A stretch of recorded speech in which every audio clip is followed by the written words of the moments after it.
There we go. Hello, good morning. Excuse me. Hello. Hello, hello, hello. Ionic, good morning. How are you doing, friend? How the heck are you? It's good to see you. I did all this, right? I finished with this? Yes. Okay, cool. Good. Hello. Ionic, I hope you're doing well. Oh my goodness, it's Monday. It's Monday. So I feel like the weekend went so quickly. Jesse, hello, good morning. How are you? Doing good. I have the day off, so not complaining. Hell yeah. Hell yeah. Are you planning on doing something fun and or interesting for your day off?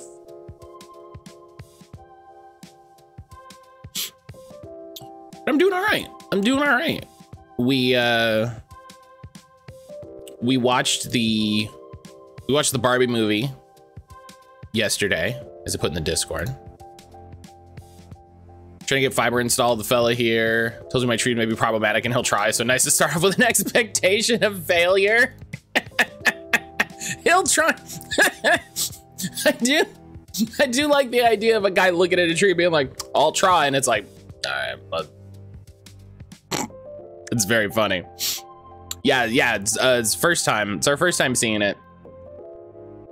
It's our first time seeing it. I feel like we had a plan to watch it some time ago and it just sort of fell through. And so Aaron was like, because we did a bunch of stuff this weekend and was like, what if after Starfinder tomorrow, we just had like a chill movie time and maybe we go to the pool and we just kind of take the day as it goes. And I was like, that sounds like a great idea. That sounds like a great idea. Playing video games, watching soccer and Twitch. Hell yeah. Hell yeah. I saw someone say that Twitch is daytime TV for millennials. And I was like, well, I do stream in the morning. How much fun is Sofia Coppola's dad made movies? That whole sequence is incredible.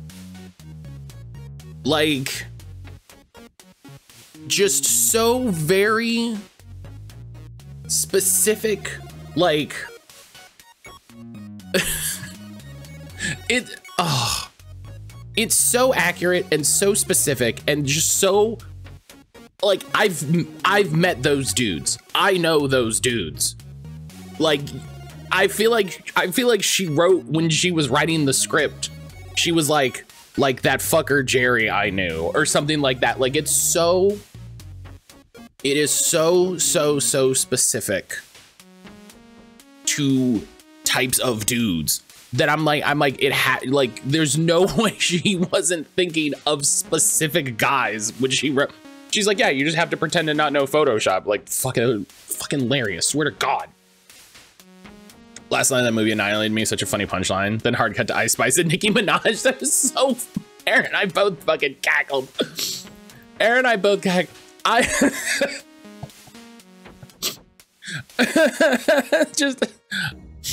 I don't have a vagina. Fucking slayed me.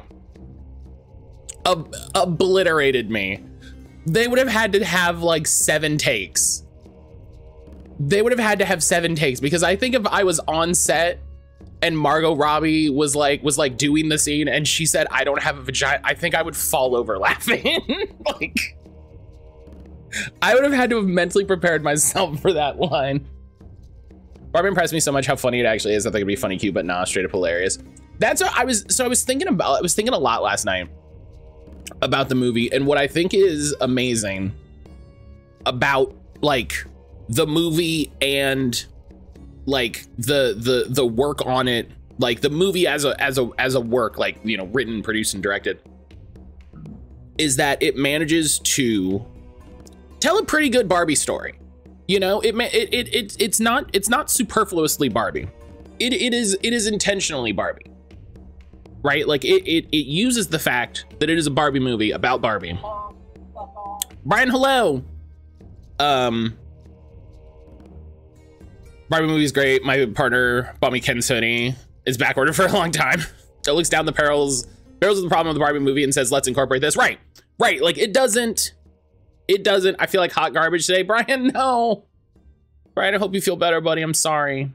Let me close this. It got brighter all of a sudden. Now it's terrible.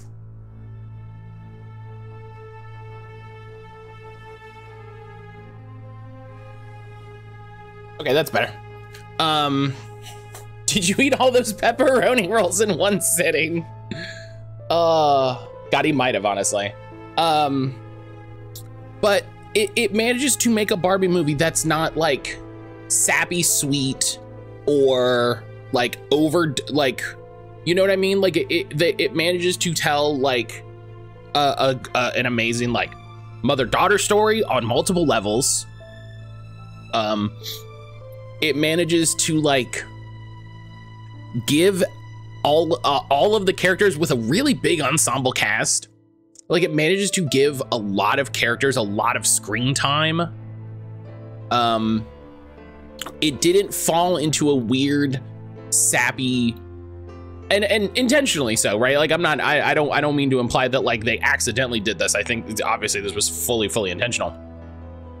But it's not a sappy like, girl power, you know, like no one in the movie ever has a girl power moment. Like that movie was made with clearly so much thought and intentionality and like clarity just all the way through. And like, for one part, that's incredible. That like, because a lot of movies kind of lose it in the middle. You know, a lot of movies know how they want to start and how they want to finish. And then they find it, you know?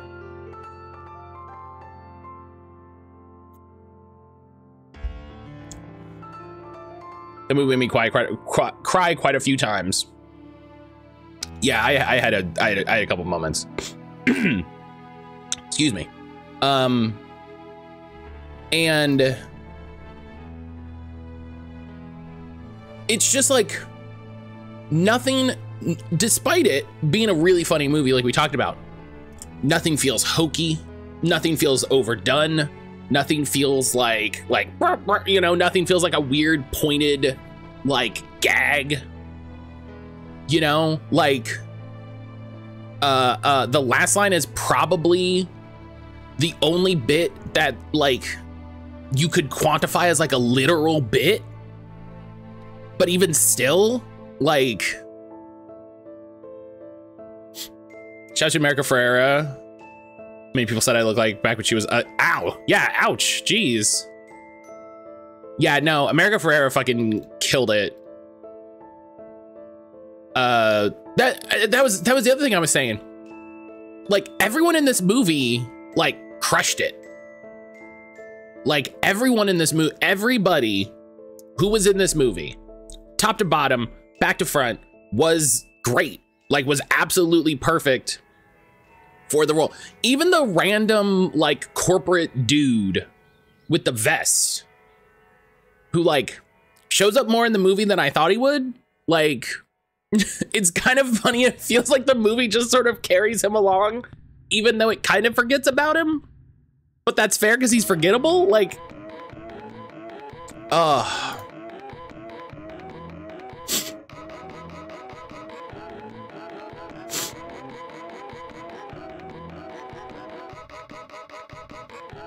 and Alan's amazing. Yeah, I was just gonna say, it was like, and obviously Michael Cera kills it. Obviously Michael Cera kills it. Like, I did want to look up like what it like, wow, look at Alan. Wow, they really nailed his costume, which is, you know, not that surprising. He's Ken's buddy. All of Ken's clothes fit him. That's literally, Well, that's a different Alan. Happy Family Alan.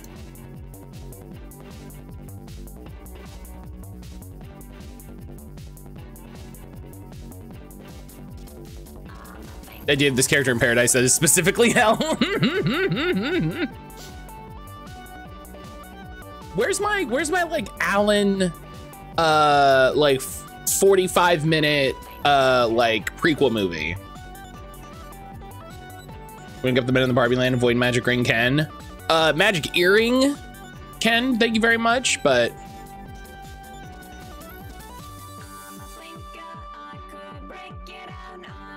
I slept horrible last night, couldn't settle and fall asleep after events from yesterday. Got woken up at 3:10 by a dog jumping between us in the bed, needing to go out. I got back, fell asleep, woke up randomly again. Fall asleep, woke up my sleep, but I was having...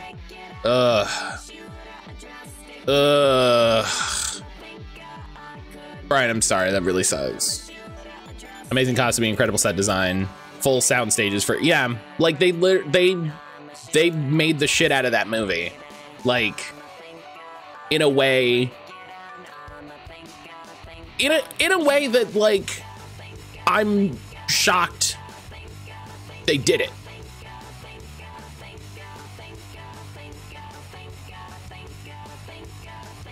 Yeah, no, it's he has like a big Barbie necklace. Let me...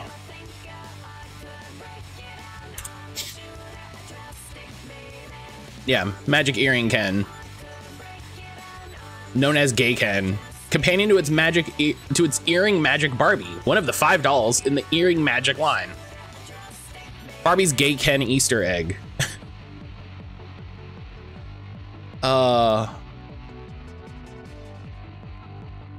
It's pretty Gay Ken, TBH. It's a pretty Gay Ken. But yeah, we had great. So good. So good.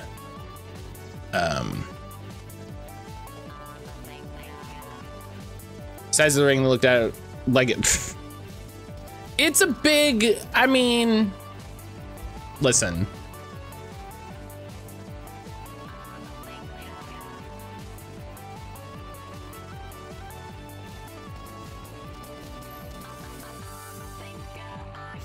That's what I'll say. Here's what I'll say. But no, I had such a good time with the movie. I'm annoyed. I'm annoyed it took us this long to watch it.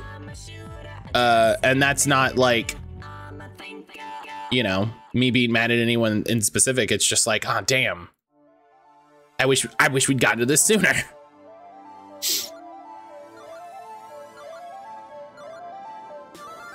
Because it was, don't bother with Oppenheimer, you've had the ultimate Barbie experience. I have zero interest in watching Oppenheimer. I have no idea why so many people are interested in watching Oppenheimer. I didn't understand it then. I don't understand it now.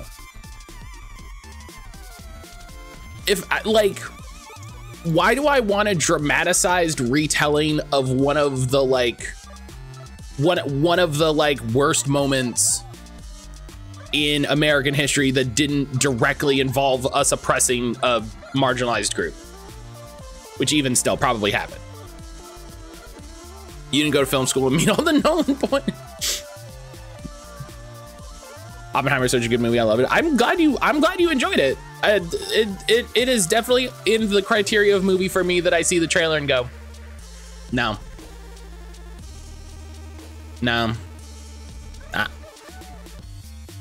all right. Like, I know what happened, you know, roughly. I'm good.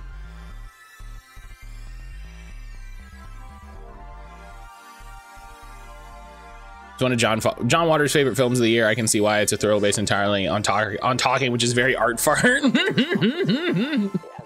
It's very, Everyone told me I could see Oppenheimer's dong and they lied. Why would that even show up in the movie? Why would that even?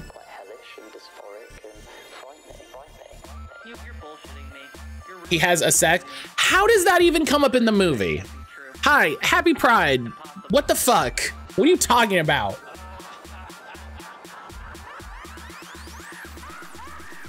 Does he fuck when the first bomb drops and that's like it's like a pairing of life and death that humans can cause? Fuck it. Just get out of here. It's one of those movies that's only good in theaters. The surround sound's much better. That makes sense. That makes sense.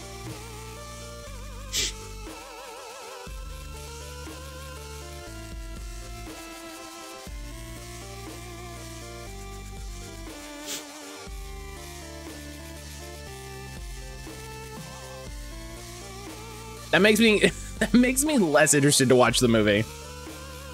That makes me less interested to watch the movie, to be like, yeah, he does a sex at some point, and I'm like, no. I want less of that movie. If I'm gonna watch a pretentious Christopher Nolan movie, I was telling Aaron, I'll watch Tenet. Because I do want to watch Tenet because like I explicitly told Aaron, sometimes you gotta watch the pretentious movie and go, that was pretentious. Sometimes you gotta do the thing. You know? Sometimes you gotta do the thing. Oh, I didn't. Hang on, I'll be right back, hang on.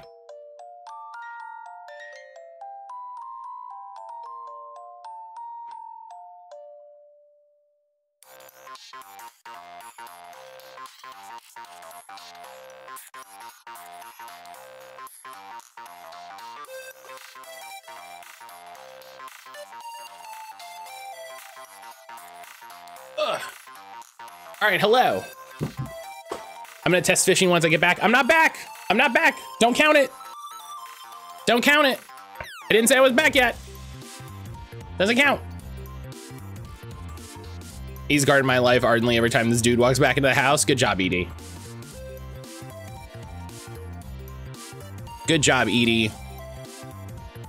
Doing a good, important task.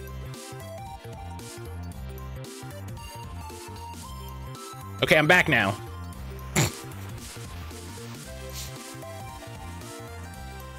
It's me making the rules up as I go. It's fine. All right. But I got... That's not the command. That's not how you do it.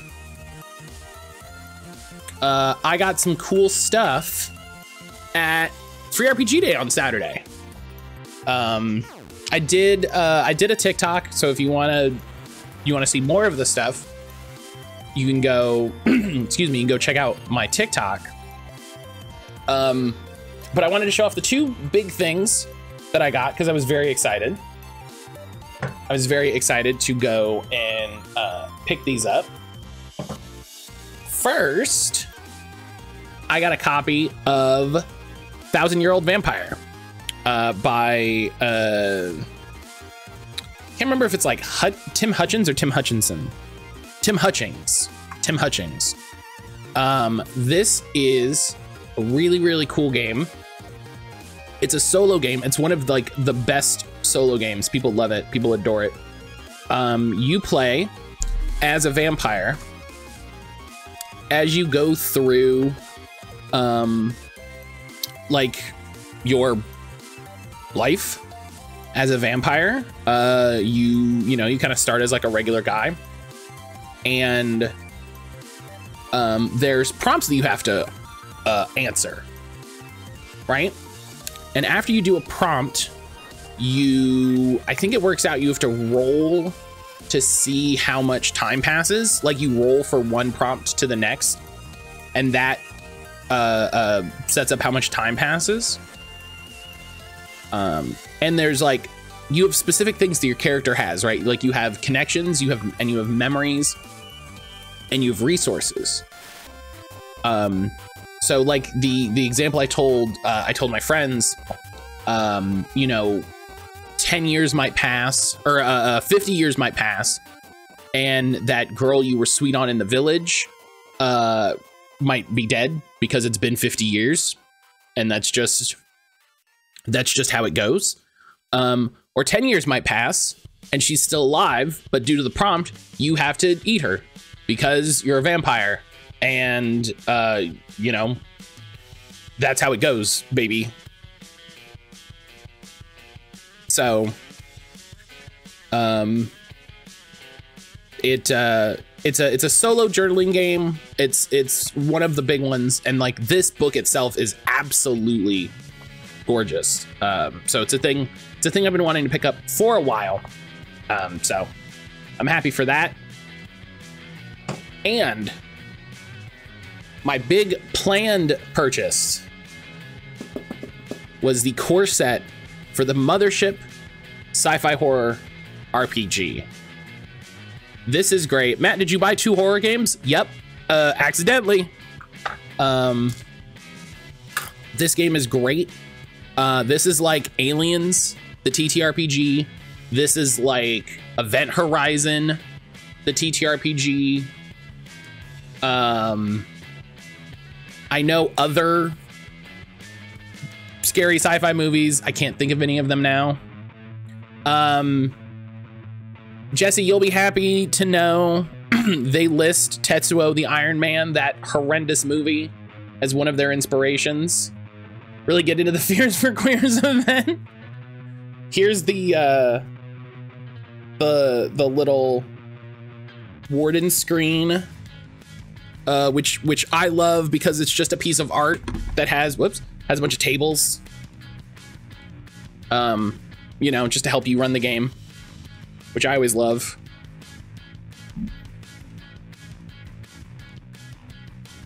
But the big thing, the thing I was telling my friend I'm really into, it's just a bunch of booklets. It's just a bunch of booklets. Like, this rules. So it comes with 5 booklets. One is specifically the player booklet, right? So if you're a player, here's your booklet. This is for you. This handles character creation, like things you need to know as a player, like how your skills work, how you get equipment. They have this amazing 2-page piece for armor to sort of like give you kind of an evocative idea of how the different armors look. And then there's a bunch of like, you know, extra items and stuff you can do, how range works, what you can do on your turn, atmosphere, you know, like stuff you have to worry about while you're in space, that sort of thing. They have this great, you know, character thing in the back. And then the last page has a nice reference, which is great. They have the warden tool chest. I'm sorry, I'm pressing something on the keyboard, so I want to stop that. This is the warden book. This is for the person running the game. This obviously has, you know, stuff on how to, this is great, like how to find the horror, you know, how to design adventures, how to do NPCs, how to figure out maps, you know, making good rulings, that sort of thing. And that's great. Bunch of tables and stuff. So that's really great. I've heard from multiple people that the GM advice in this game, or in this book, is worth the price of entry to the entire game. So I'm really excited to read that. I'm really excited to dig into that. There's the Shipbreakers Toolkit. This is all around rules and pre-generated ships. So if you want, like, hey, there's just a bunch of ships in here. If you need a ship, you can just get in here and get the ship. Unconfirmed contact reports. This is a book of beasties. Which, you know, is different because you're playing stuff in space. So what if you were facing Mother? Matt, what does that mean? I don't know. I didn't look at the, I haven't looked at the rules. I haven't really looked at the, you know. There's a lot of weird stuff in here. It's not all like big scary creatures. You know, a lot of it is, hey, this is like a digital ghost. That's cool. Imagine if you were in space and your ship got infected by a digital ghost. That's bad shit's gonna happen. So, and then, you know, nice tables and stuff for that. And then the introductory adventure, another bug hunt, which is great. I think this is kind of Starship Troopers-y. I love the color choices for this. I love the color palettes and stuff. I almost picked up 2 other adventures for this, but I wanted to wait and you know, I didn't want to get too much stuff all at the same time. But yeah, I was so excited to go to the store and pick this up. I love my local store. Our local friendly local game store is so nice. The people that work there are great. I ordered, oh, whoops, I put it backwards. They get Kickstarter stuff in all the time. They'll do special orders for you.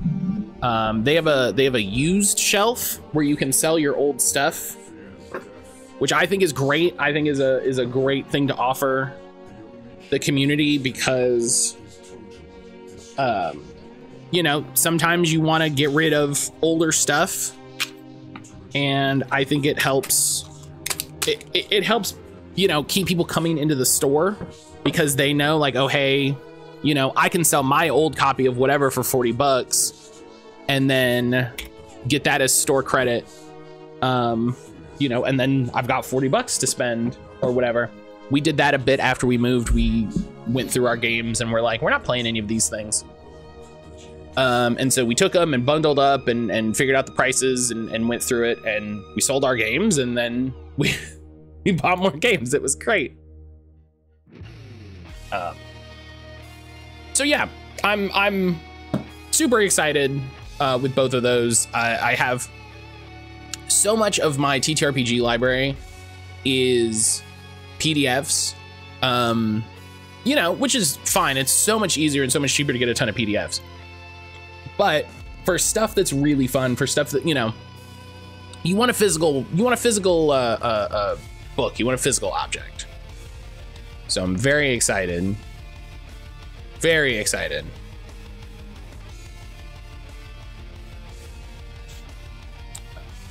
I'm gonna sit down sometime soon and read through the Mothership stuff. I started to do it when we got back from Free RPG Day, but Aaron and I were both very sleepy.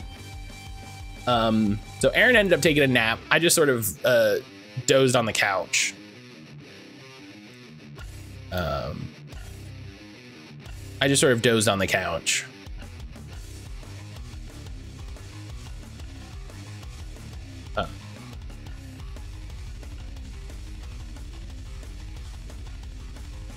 Yeah, I'm very excited to dig into this. I know Aaron is excited for 1,000 Year Vampire 2. We've been poking at solo games like that for a little bit.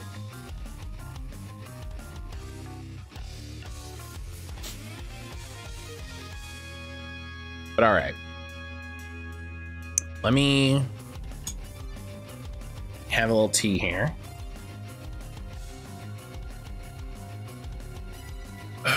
Excuse me. Josephine. Hey. Come lay down. He's in a meeting. Thank you. Josie's just wandering back and forth. Maybe think a big question I had with all movies of spaceships. Whenever two or more spaceships interact in space, why are they not upside down or facing all different directions? I know it's not as seamless, but it'd be hilarious to pull up to a Star Destroyer that's upside down from their perspective.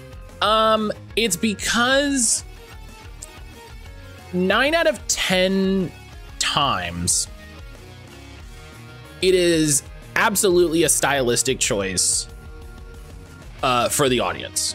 Do you know what I mean? It's a stylistic choice for the audience to keep, you know, perspective correct. You know, it's so everybody, you know what the ship looks like, you know who you're dealing with, you know what's going on, that sort of thing. Because yeah, a lot of people don't treat space as three-dimensional as it is. You know, it doesn't come up. Like even you know, like basically every property treats and you know, gravity works a certain way, you know, so when you're working in a star system, planets will be roughly flat in relation to each other, right? But if there's a star system here, there could be a star system like up from it. That's, you know, nothing saying that can't happen. But I think it's a like, I don't even know. I wonder if it's a conscious decision. I wonder if someone sat down and made the conscious decision, or if someone just got so used to visual language from non-sci-fi movies that it's like, yeah, just this is how it works. This,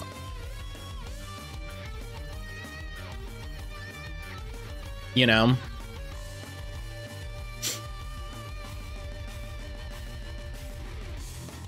Like,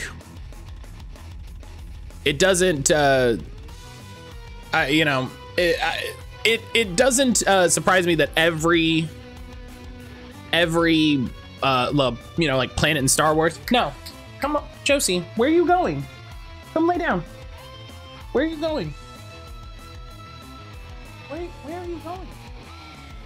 You wanna go over there? Okay.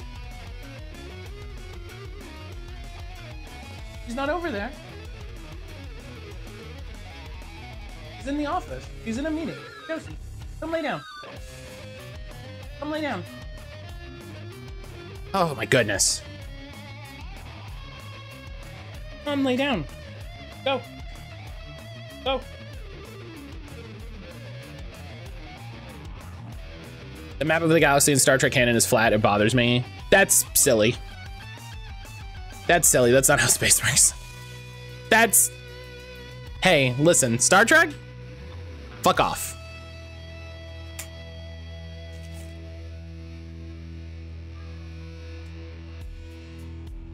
Is that new canon or old canon, or do they even have old new canon anymore? Like, because the Abrams movies are a different canon, right?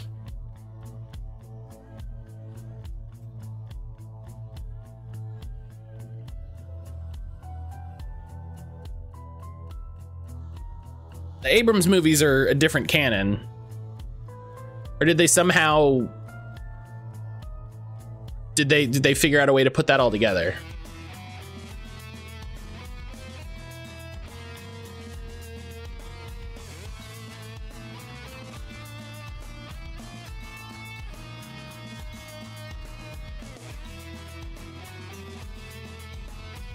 You move in 3D. If you pull up a map of the various quadrants all together, it's just flat. Yeah, there has to be there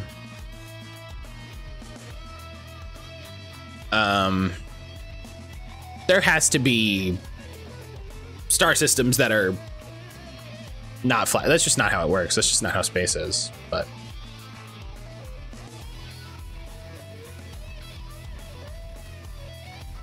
all right.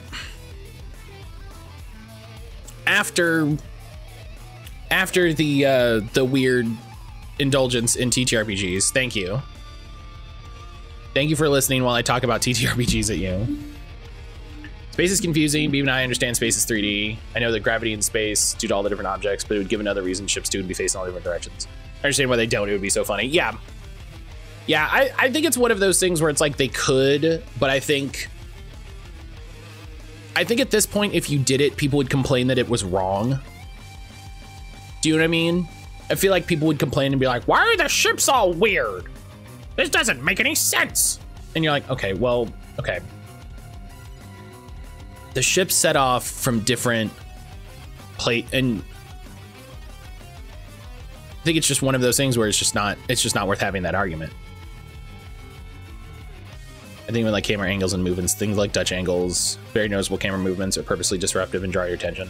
Putting two ships side by side while Khan talks to Kirk portrays them as equals and rivals. Right. It's the, you know, it's the lineup scene in Fast and the Furious, right? It's like these two guys are, you know, humans by default can't move up more than a few seconds on our own power unless we climb stairs, whatever. Our life is very 2D. Right. Yeah, I think there is an intentionality to it that might have been a mistake at the beginning, you know, might not just have been like a thing they considered, and then someone probably made a very specific consideration, was like, you know, there's also like what Jesse says, a lot of camera angle things and movie things. Like if you watch sci-fi movies, there's a lot of left to right, because that implies, I mean, that's from theater days, right? That implies movement and motion and like travel, right? So a lot of times when in Star Wars, especially when they're leaving a planet, the planet will be on the left side of the screen, the ship will fly up into the shot and then to the right out of the shot, right? And when they're landing on a planet, they come into the frame from the left, they fly in front of the camera, and then fly down to the planet on their right? Like that's like filmmaker speak, right? That's just how they compose shots. Visual continuity that helps the audience, right? Like, you know, you left this way, and then you come back over here, and then you go down here, and then you fly into the shot, you fly down from space, and you land on the planet. And it's things that, like, for good or for ill, I never noticed that before. It's a lot. It's very, very common. Jalen, hello. Jalen, how are you, my friend? It's a thing that I don't even really hesitate. I hate to say like it's bad just because it's done all the time. And like Jesse said, it's a thing that you don't think about when you see a movie because it's not disruptive, right? Like it keeps following, your brain follows along, right? And so you don't have any friction. You don't fall out of the scene. You don't notice it in the moment. You go, okay, we're going. Okay, we're going. Okay, we're there. And when you do something different is when you notice it, right? It's when the thing is different that it calls attention to itself. And you only want to do that if there's a purpose to it. Me, a video editor's job, it's an editor's job largely to be unremarked. If you're doing good work, no one notices. Unless you're very specifically making a complicated shot scene, in which point, yeah, sure, and that's the point. Yeah.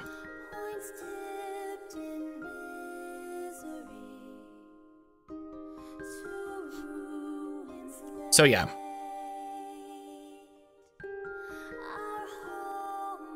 It's very, and again, like it's not a bad thing. It's just how it is. You know, it is the common thing. People love Edgar Wright. No one ever mentions editing house means Edgar Wright style. Oh yeah. Oh man. The editing work that goes into Edgar Wright's movies, like very specific, sharp timing. Absolutely. I think a thing that bothers me in general is people's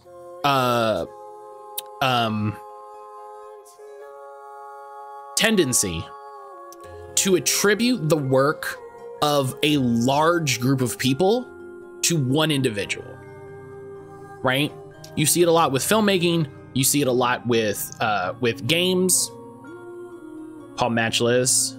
Shouts to Sally Menke, the reason Quentin Tarantino's early films are worth a shit. His early movies are really good. You know, where they just say like, oh, Tarantino's brilliant. And it's like, okay, well, yes, but there's a lot of people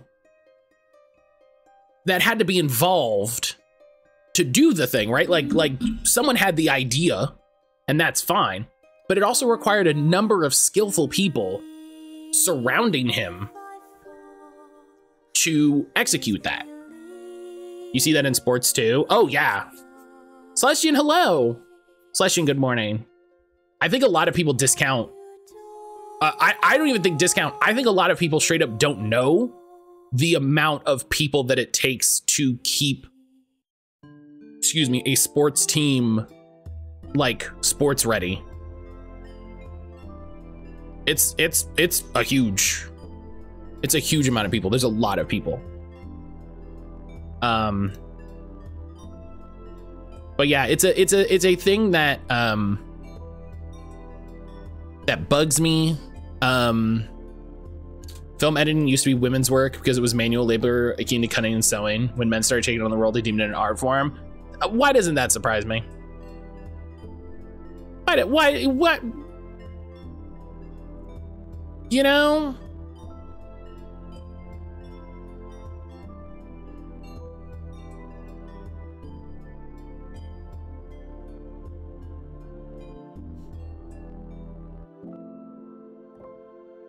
Why doesn't that surprise me?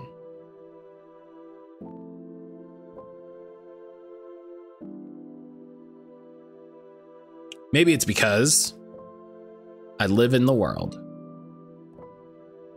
In soccer, there are probably over 50 people that are involved day-to-day training, match tactics. There are 20 people in the scouting department, then 10 in the medical staff. Everyone always credits the head coach. Right, the head coach and the player are the only two people that have ever done anything. That's it. Those are the only people that have ever done anything in the world.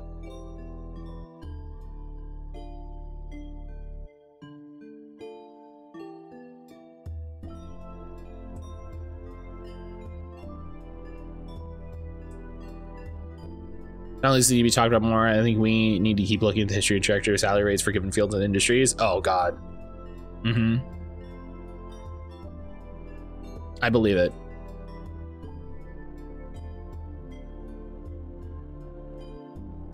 It's why I appreciate people, the people that work to like tell you the history of what happened, because like for Star Wars, one of my favorite facts is that like Star Wars was saved by two women. Like Star Wars would have been garbage if it had been left to George Lucas and his buddies. But oh God, what's the woman's name? It was like Marsha Lucas basically saved the whole franchise. She basically saved the whole franchise.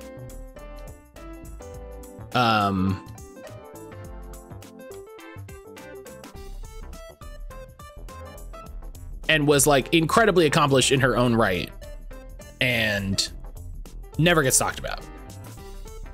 Visual Halloween is that way too. Deborah Hill made that in conjunction with John Carpenter. It's John Carpenter's Halloween. But that's I appreciate the people that say like, yo, here are the people who really worked on the thing that you love, you know? Here are the people who really worked on it. And who actually did the work and who did, you know.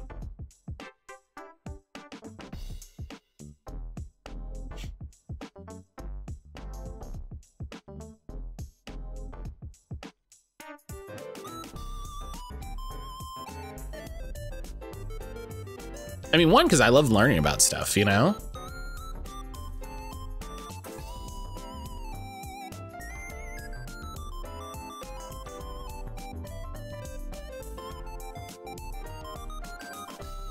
All right.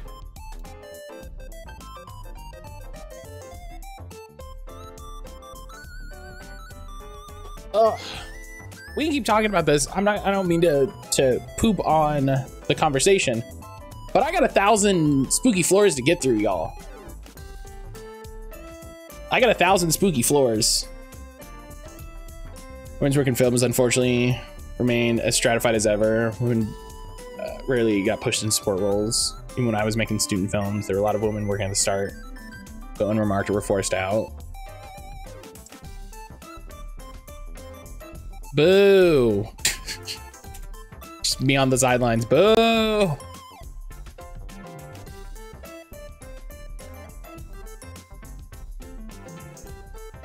hang on.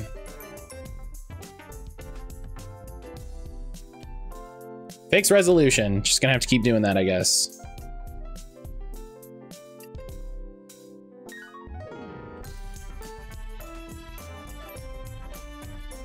I know not a lot of people watch pre-Hays Code film Hollywood films. If you ever do, keep an eye on the credits and see if a gal gun hit. Probably yes, right?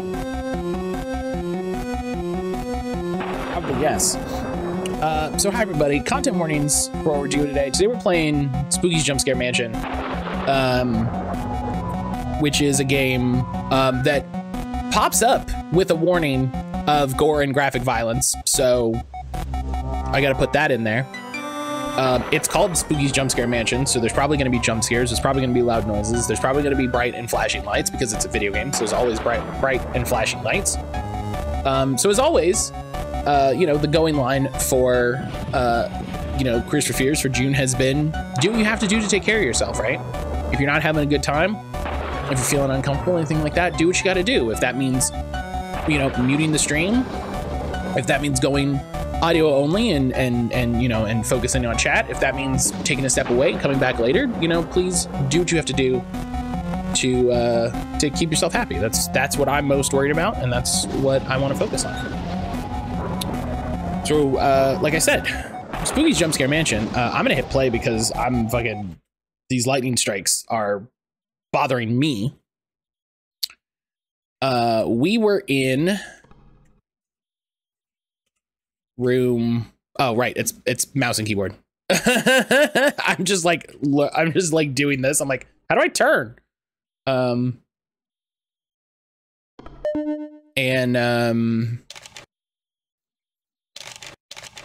We're in room 100. Things have started to get a little creepy. Epilepsy warning on the death screens. Thank you for that. Thank you for that heads up. Yeah. The lightning strikes were starting to get to be too much for me. I was like, and I'm just sitting here.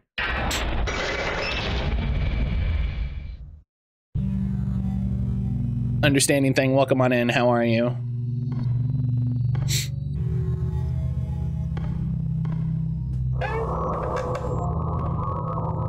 Oh.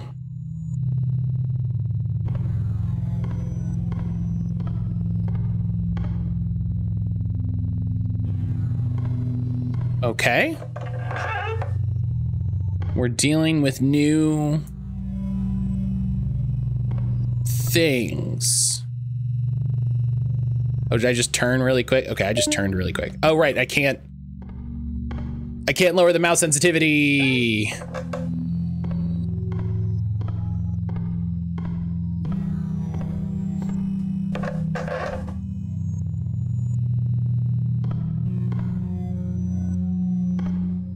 That seems fine. Sure, that's good.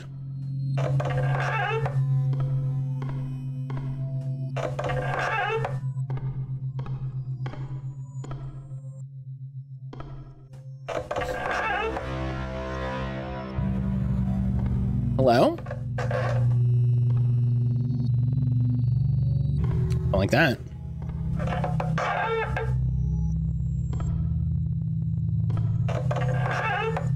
Totally normal painting. I don't know what you're talking about. You don't have one of those in your room?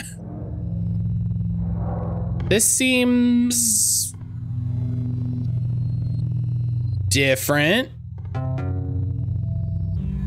Oh.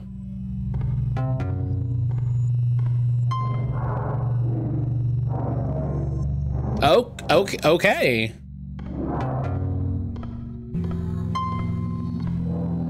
Good, thanks. Love Spooky's Jumpscare Mansion. Just found out 3 months ago. There's 2 game categories on Twitch for the same game. Unlucky for me finding it too late. Yeah, because there's Spooky's Jumpscare and then there's Spooky's Jumpscare HD. Right? Okay. Are we in heaven? Maybe?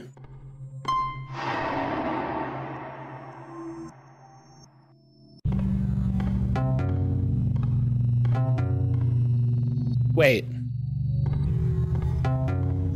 Oh, right. Oh, it's different now. So forward.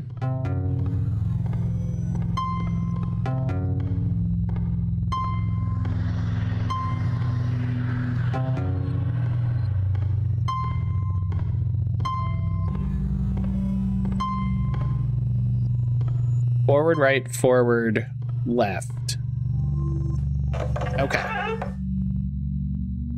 Yeah, it got updated, which is interesting. Like Steam doesn't link them properly, really. So, but yeah, that's the trick with the Twitch categories is it can be very tricky to find games or keep up with them.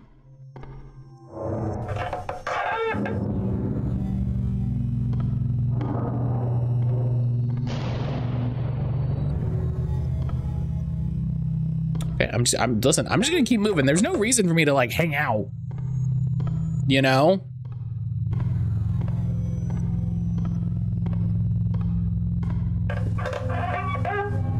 This game's like, what if you can you get through all 1,000 floors?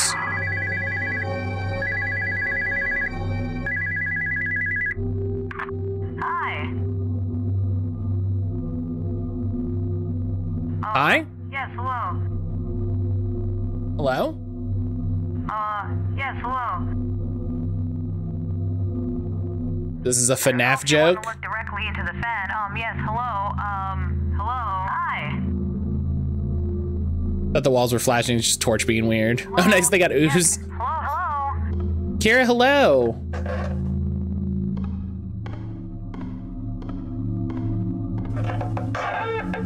Kira, oh.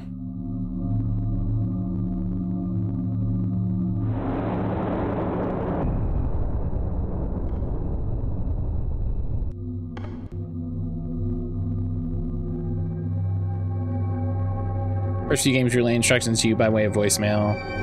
Oh, yeah, okay. I remember that from like the one time I watched someone play Five Nights at Freddy's.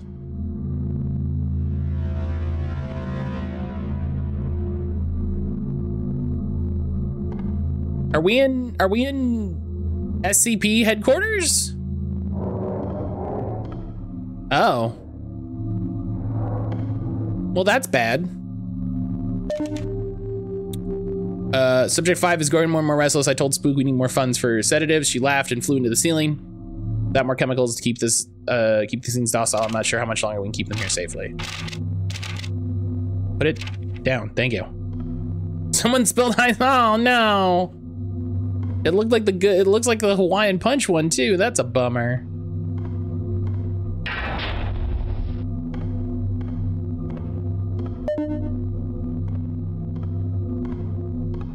Someone exploded their bag of gushers.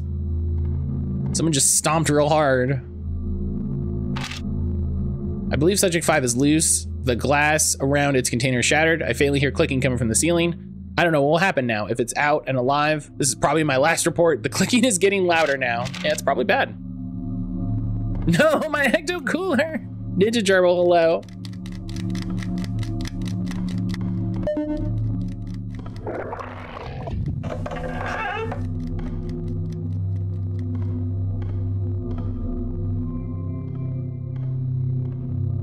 I'm guessing what that's telling me. Oh, geez.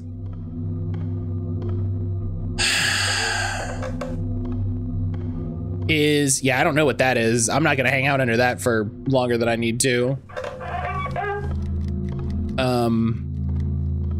Is now the clicking is bad. Clicking is bad. Don't go near clicking.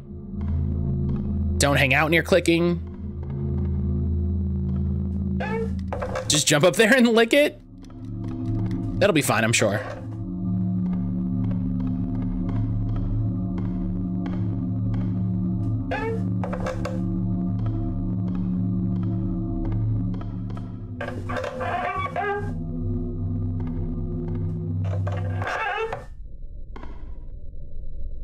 I don't know what that.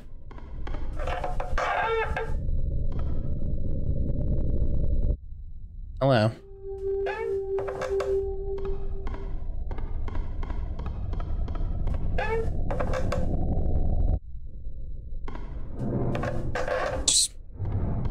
Just get the hell out of here. Just. There's no reason to stick around.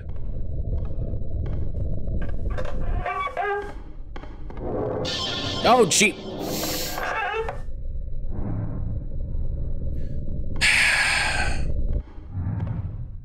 Oh, cool, more lore.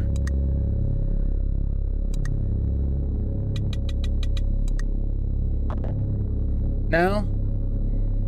Breezing through these rooms. Yeah, listen, I'm moving. There's no reason not to. I agree with Brian, jumping up and licking is the only correct answer. You know, very few games give you a lick button, so.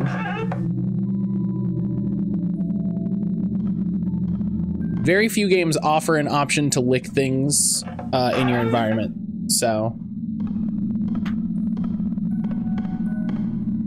You know, a lot of people don't know there was a main mechanic in the original Doom.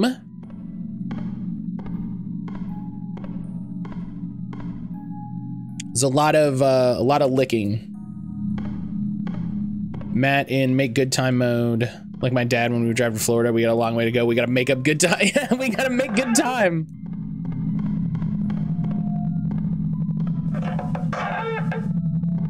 Listen, I heard that ghost say, oh, jeez. I heard that ghost say we got 1,000 floors to get through. We gotta go. I found something today to satisfy my unromantic thirst. I don't like this. I hope my doom involves a certain amount of licking. I woke today up from a brief faint and found before me a bottle of red wine. I'm not sure what brand or year, for there is no label. All I gather is that it tastes strongly metallic. That's,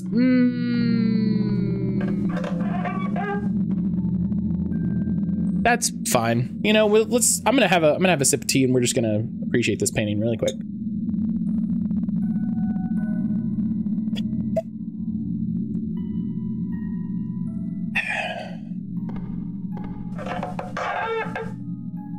Ah, this.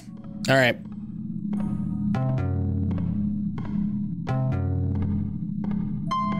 All right. The game's a 10 out of 10. It gives me options to lick things. What was the game we played? What was the name of the game we played? We were the cat detective that could lick things. 9 Noir Lives. 9 Noir Lives, now on the YouTube.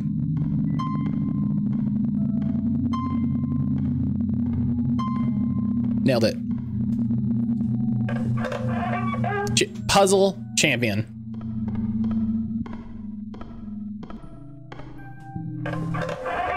Floor 150. Feeling fine.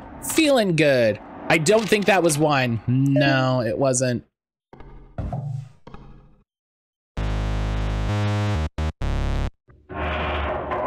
Oh, we got a little stinger. That was fun.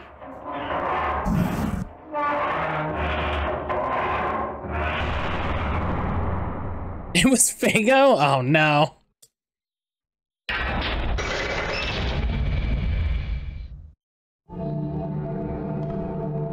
Yeah, I hope everybody had a good weekend. I hope people got up to fun stuff.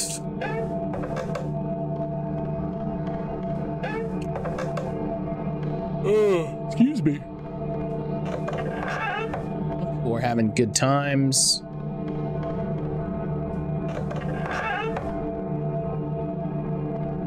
Mrs. Spook. Oh. Hell yeah. Oh, why did the...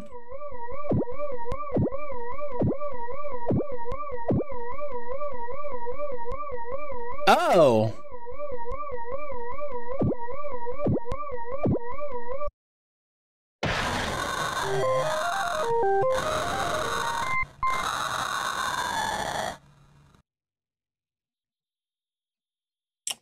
You know, the resolution is messed up for reasons that I don't know and can't fix, but is this gonna be messed up too? Yeah, this is gonna be messed up too. All right. Matt used curse. Yeah, it's something when I open the game originally, Jesse, and there's like the fixed resolution option that I have to do for the capture. So this is because I didn't dish out for the HD remaster. I mean, maybe, but it should run in a widescreen format, like.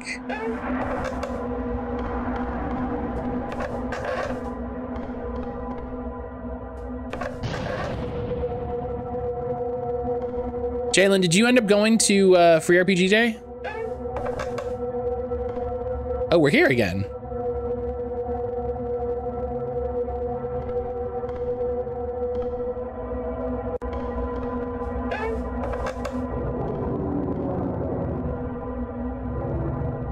Listen. Oh.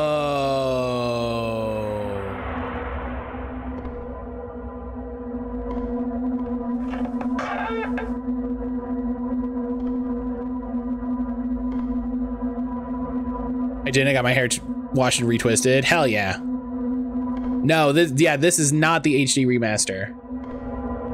This is not the HD remaster. Listen, Jalen, that sounds like a good time. You found a Silent Hill. Yeah. I did.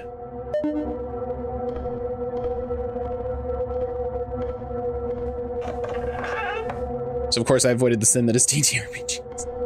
Oh. Do I want to go to that? Is that good? Is that bad? Are we cool?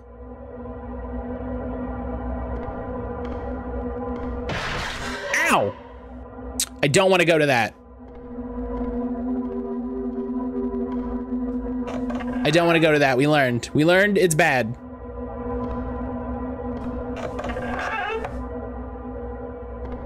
Matt, what did you think walking into a ghost was gonna do? I don't know.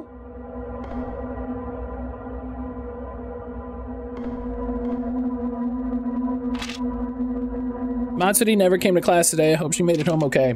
No. She didn't.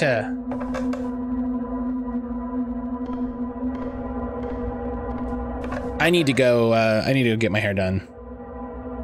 I have one more appointment. Need a line when my barber gets back. Could it be true? I thought the fairy tales about the ghosts of these children who sneak in after class was just to keep us from disobeying, but Matsuri's still missing. Yeah, it's fucking...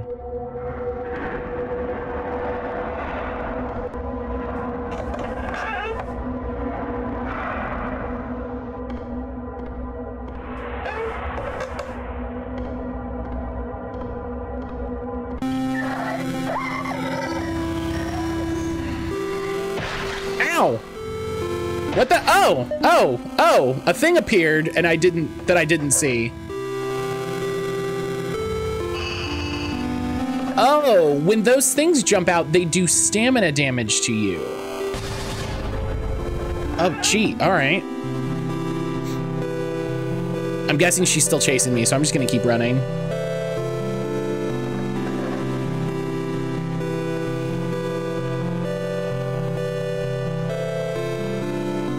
I'm guessing the music is to signify that she's chasing me. I'm just gonna... I don't think so. Oh, yep, nope, there she is. Yep.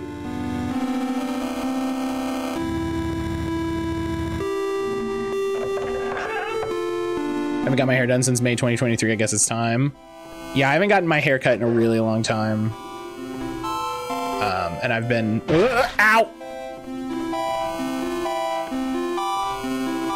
I need to... oh.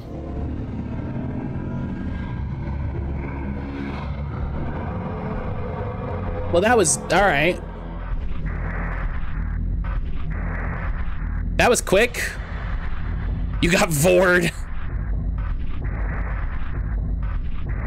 Do I?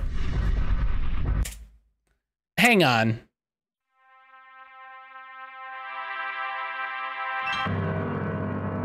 I have a very important question about what it is about what is about to happen. Spooky sandcastle of land sharks. That's funny. Oh no. Oh. Buddy.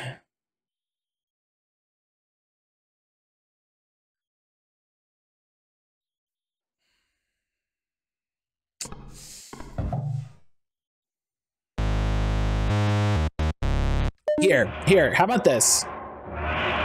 Jesse, how about this? All right. We come to an agreement. We put Spooky's House of Jumpscares goes back on the wheel. And if I roll it again, I play it till I die. How about that? Because I don't want to play Spookies the next, like, 5 streams. Do you know what I mean? That's kind of a bummer. We still have a lot of games on that list.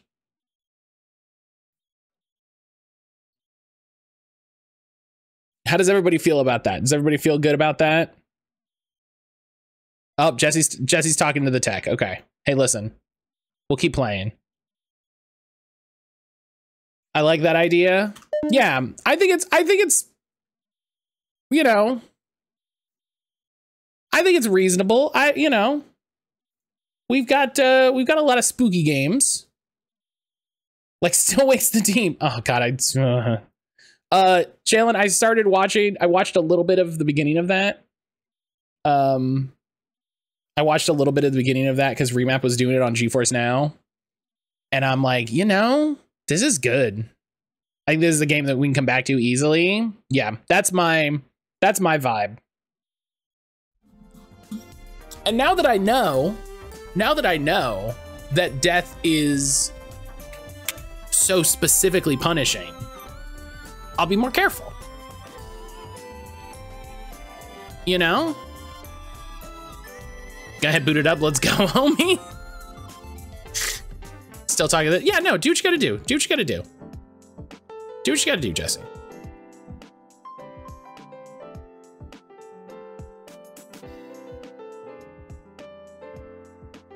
How long is that game? It's been out long enough. People have probably beaten it. Because I don't think it's too long. It's about 6 hours. Yeah. How long to beat? 6 hours. Good.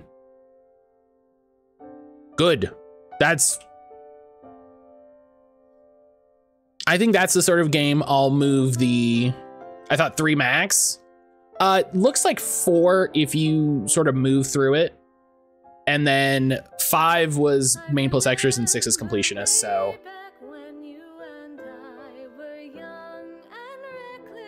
But yeah, 6 is good. 6 is good. That'll probably be something I pull the Xbox over, and we can get all the cool visual tech.